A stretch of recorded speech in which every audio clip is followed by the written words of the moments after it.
तीन सूत्री मांग को लेकर दवा विक्रेताओं ने किया एक दिवसीय हड़ताल। जी हां, पूर्व निर्धारित कार्यक्रम के तहत आज बुधवार को तीन सूत्री मांग को लेकर जामताड़ा जिला का दवा विक्रेता एक दिवसीय हड़ताल करते हुए अपनी अपनी दुकान को बंद रखा। यह हड़ताल all India organisation chemist and druggist के आह्वान पर किया गया, जिसमें कि झारखंड केमिस्ट एंड ड्रगिस्ट के बैनर तले यह कार्यक्रम आयोजित हुआ। इस संबंध में जामताड़ा जिला केमिस्ट एंड ड्रगिस्ट एसोसिएशन के अध्यक्ष उमेश झा ने बताया कि all India organisation of chemist and druggist association के आह्वान पर Jharkhand chemist and druggist association के निर्देश पर आज हम सभी दवा विक्रेता एक दिवसीय हड़ताल करते हुए अपनी अपनी दवा दुकानों को बंद रखे हैं।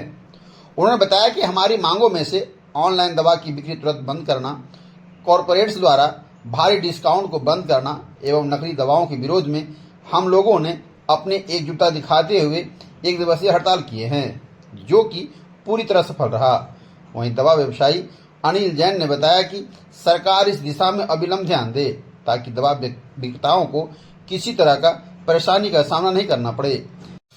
आज किए गए एक दिवसीय हड़ताल को लेकर दवा विक्रेता अनिल जैन तथा जामताड़ा जिला के अध्यक्ष उमेश झा क्या कुछ बोल रहे हैं, उसे सुनने से पहले यदि अभी तक आप मेरे इस डिजिटल चैनल को सब्सक्राइब नहीं किए हैं तो जरूर कर लें, ताकि क्षेत्र की हर खबर आप तक पहुंच सके। लीजिए दवा विक्रेता एवं जिला अध्यक्ष को सुनिए। धन्यवाद। ये all India organisation of chemist and druggist association के द्वारा ये भारतवर्षीय बंद आज रखा गया है।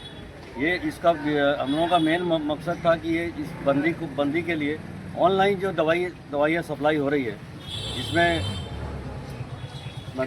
डुप्लीकेट दवाई का ज़्यादा चांसेस है कि डुप्लीकेट दवाई ही ज़्यादा आ रही है और गलत दवाई आ रही है। प्रिस्क्रिप्शन के ऊपर जो दवाइयाँ आ रही हैं, हम लोग तो प्राय देखते हैं यहाँ पर कुछ कस्टमर आते हैं दवा लेके कि प्रिस्क्रिप्शन में लिखा कुछ है और ऑनलाइन दवा कुछ और आ रहा है।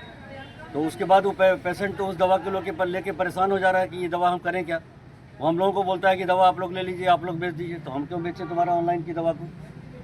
ये बहुत सारी समस्याएं जो कस्टमर को फेस करना पड़ता है, इसका भी विरोध है हम लोगों का कि ऑनलाइन दवाई के मामले में कम से कम ऑनलाइन को बंद किया जाए।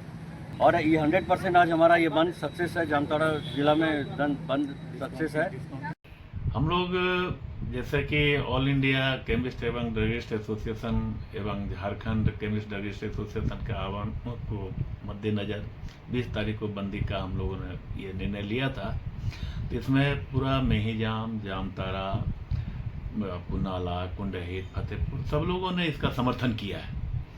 और लोगों को उस दिन भी हम लोग बोले, इससे पहले भी हम लोगों ने कहा था कि हम लोगों के आम जनता के साथ कहीं कोई टकराव नहीं है। आम जनता को कोई असुविधा हो, इसको हम लोग मद्देनज़र प्रत्येक शहर में, चाहे मेहिजाम हो, जामताड़ा हो, नाला हो, कुंडहित हो, सब जगह एक एक दुकान खोल कर रखने की व्यवस्था की गई है, ताकि वहाँ पर कोई इमरजेंसी अगर कुछ भी हो तो कोई आम जनता इससे परेशान ना हो।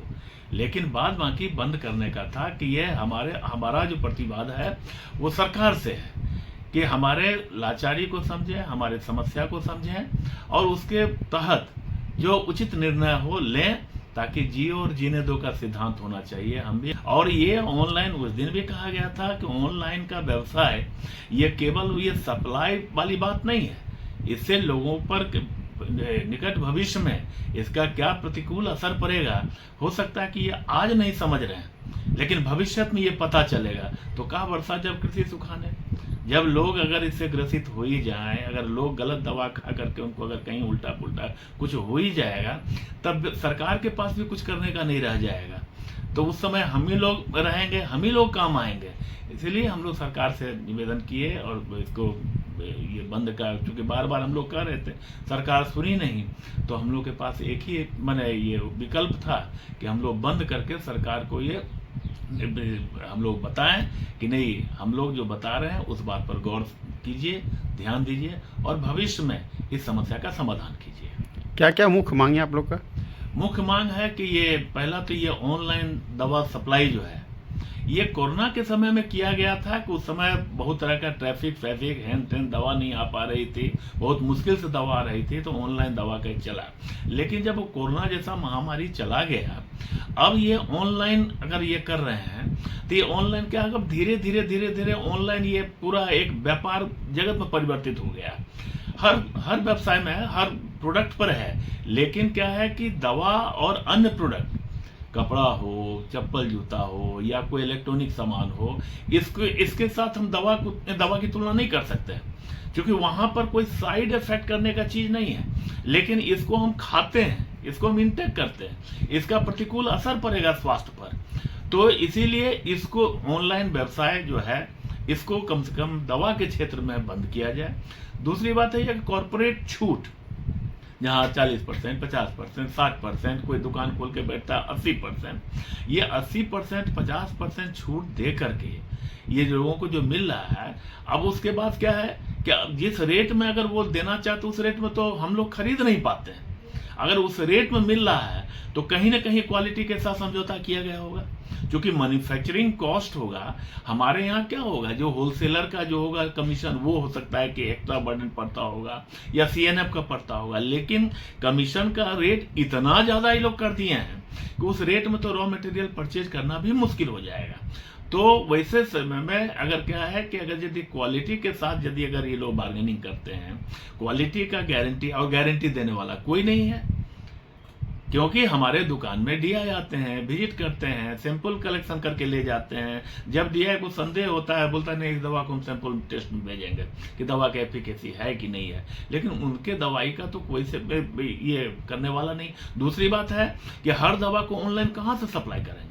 अगर यदि कहीं, अगर हम ऐसा भी सुने हैं कि वो लोग हर शहर में जाकर के दुकान से टाई अप करवा लिए और टाई अप करवा करके तब वहां से वो सप्लाई करवा देते हैं। तो अगर टाई अप करवाते हैं तो उसका माने जस्टिफिकेशन क्या है, उसके ऑथेंटिसिटी कितनी है, वो क्या सरकार के जितने भी नियामक हैं, जितने भी ये जांच अधिकारी हैं, क्या उस पेरिफेरी में आते हैं, उस परव्यू में आते हैं, उनकी जांच होती है।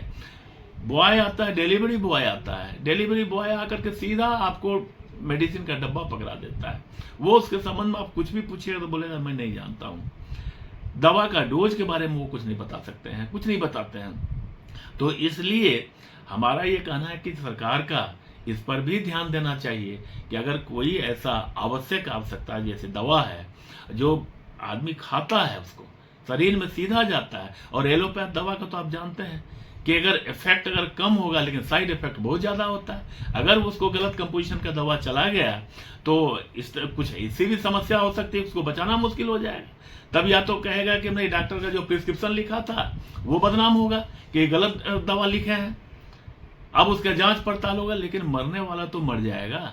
जिसको अगर रोग होने वाला वो रोग तो हो जाएगा। आप कानूनी लड़ाई करके क्या कर सकते हैं, कंज्यूमर फोरम में जाकर आप क्या कर सकते हैं, कोर्ट में जाके क्या कर सकते हैं, जो मर गया उसको बचा के तो लाया नहीं जा सकता है। तो सरकार को इन सब बातों पर ध्यान देना चाहिए, क्योंकि हम लोग ऐसा नहीं है कि किसी हॉकर जैसा फुटपाथ पर दवाई लेकर के बैठ जाते हैं। बजाते हम लोग लाइसेंसिंग व्यवस्था के अंतर्गत आते हैं, फार्मासिस्ट रखते हैं, फार्मासिस्ट को कंपलसरी करते हैं। तो ऐसे व्यवस्था में जहां इतना शुद्ध रूप से काम चल रहा हो, उसको आघात दे करके, उस व्यवसाय को बंद करके, और हम लोग जो सारे दुकानदार हैं, अगर हमने यही व्यवसाय चुना है तो क्या गलत चुना है? अगर हम लोगों की सेवा करते हैं और उसके एवज में अगर 2 पैसा लेकर के अगर हम अपना संसार चलाते हैं, तो क्या हमको संसार चलाने का अधिकार नहीं है? तो सरकार को तो इस पर ध्यान देना चाहिए।